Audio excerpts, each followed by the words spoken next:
देखिए, जो मैं सोच रहा हूँ वो ये है कि आज बीजेपी की सरकार इसलिए बन रही है कि हम कमज़ोर हैं, हम डिवाइडेड हैं और हम सिर्फ डिवाइडेड ही नंबर में ही नहीं हैं, जो हमारे रिसोर्सेज हैं, जैसे हमारी गिनती है वो बढ़ रही है, हमारे पास जो फाइनेंस है पहले तो आता ही नहीं, जो थोड़ा आया है वो भी बढ़ रहा है। फिर जो हमारे पास इंटेलेक्ट है, थोड़ी सी एजुकेशन आई वो भी बढ़ रहा है, और जो फिर हमारे पास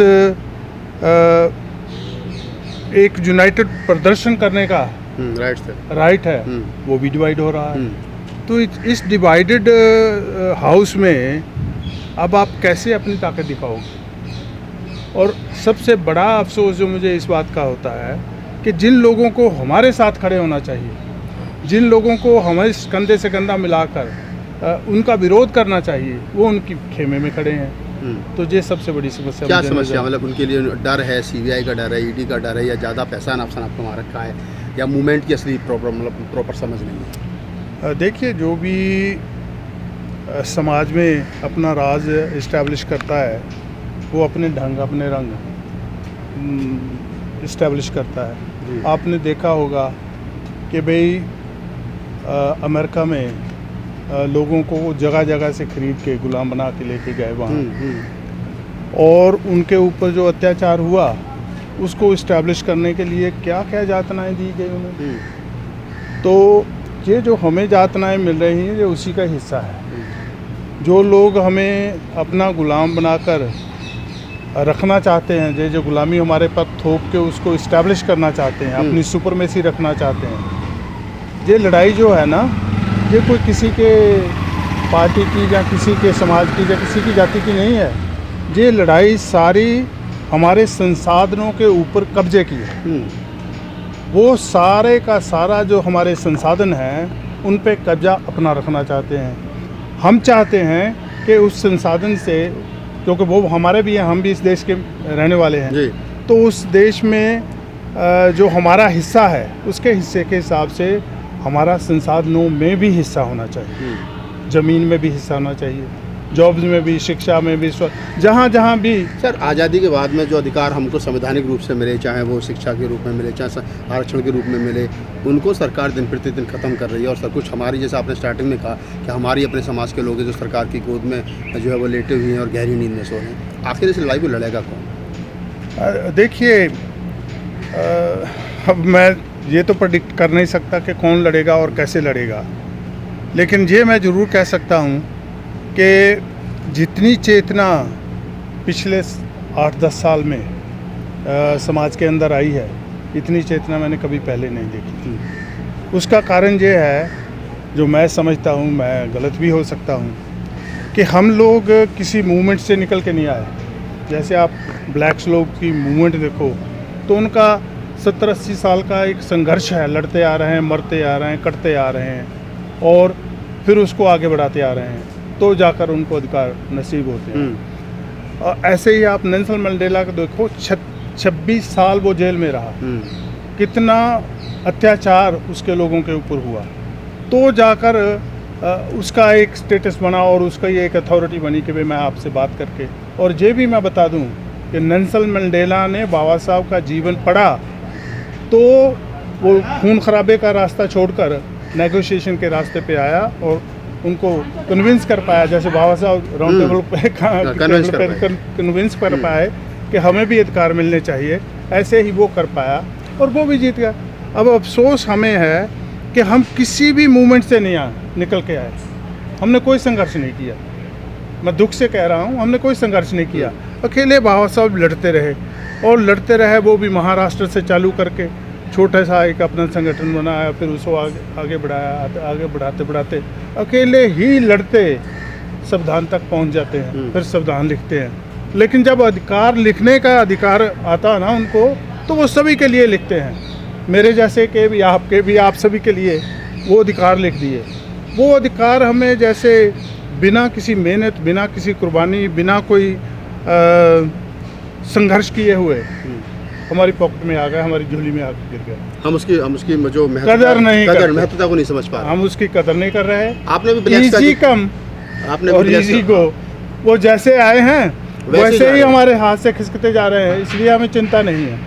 जब जूते पड़ेंगे, जब कटेंगे, मरेंगे, तो उन अधिकार की हमें कदर पड़ेगी। आपने भी ब्लैक्स का जिक्र किया कि ब्लैक्स लड़े, उनका अपना एक अधिकार हुआ। अमेरिका के अंदर एक ब्लैक्स की हत्या हो जाती है तो सारा देश शर्मसार होता है, वहाँ की जो वाइट्स पुलिस है वो माफ़ी मांगते हैं। यहाँ आप देखेंगे उत्तर प्रदेश के अंदर एक दलित लड़की का बलात्कार होता है, शासन प्रशासन खड़े होकर के पेट्रोल छिड़क करके आग लगवाता, रात के अंधेरे में परिवार को मिलने नहीं दिया जाता। तो हम लोग क्या बात तो ब्लैक और वाइट की कर रहे हैं और इंडिया की तुलना भी कर रहे हैं, तो हमको नहीं लग रहा कि हम तो सैकड़ों साल, हज़ारों साल पीछे उनकी सोच से। यहाँ तो खड़े होकर के शासन प्रशासन अब देखिए, बाबा साहब एक बात कहा करते थे कि भाई गुलाम को उसकी गुलामी का एहसास करा दो तो उसके अंदर से विद्रोह पैदा होगा। वो विद्रोह खुद करेगा, आपके कहने से नहीं करेगा।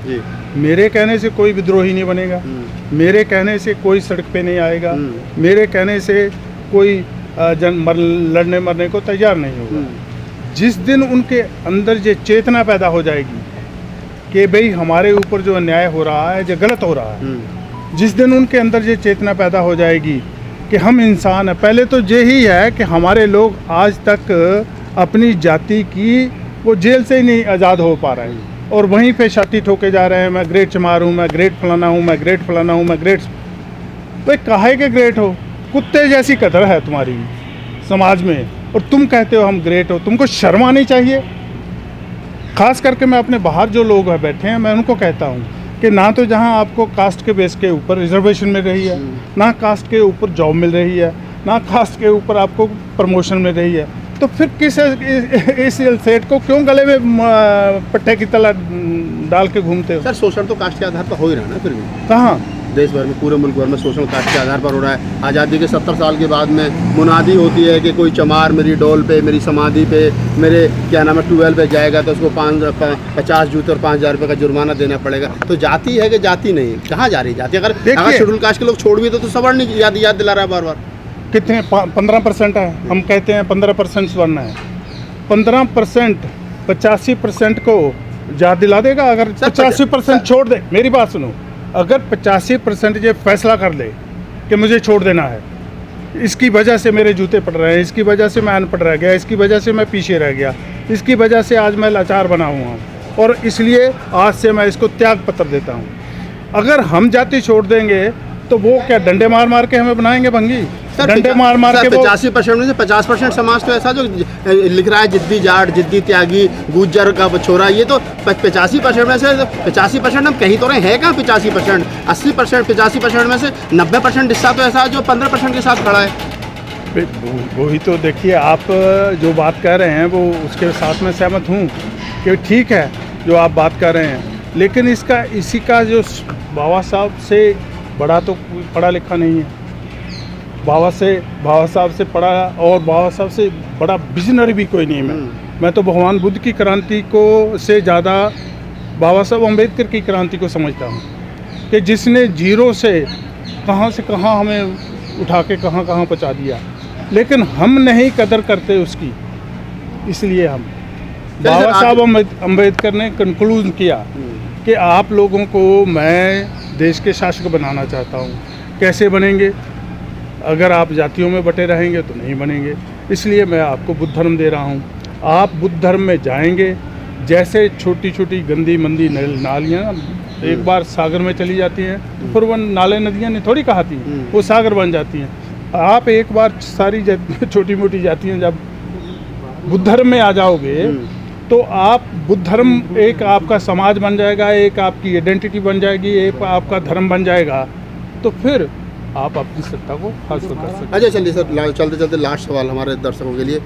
मनकीत सिंह बहल साहब आने वाले 10 साल में, 5 साल में फूले अम्बेडकर आंदोलन को किस ओर देखते हैं? कुछ ये ख़त्म होने के कागार पर है या बढ़ेगा? मुझे लगता है आज नहीं तो कल नहीं तो बरसों 2-4 वर्ष में कोई ना कोई सरफिरा पैदा हो जाएगा जो कांशीराम की तरह झंडा लेकर फिर निकल आएगा और फिर कारवां लाइन पे आ जाएगा। जो आज डीरेल हुआ दिखाई दे रहा है, ये फिर रेल पे आ जाएगा। बहुजन राजनीति हंसी पे क्या कहोगे चलते चलते? बहुजन राजनीति में भी देखो, अगर बहुजन राजनीति को संभालने वाले संभाल लेते तो जो बिखराव नहीं होता। अब उसमें भी कोई ना कोई ऐसा चोट खाकर या ऐसा ठोकर खाकर खड़ा होगा और कहेगा कि हट जाओ पीछे सारे, मैं चला हूँ, आ जाओ मेरे साथ, होगा, चलेंगे लोग।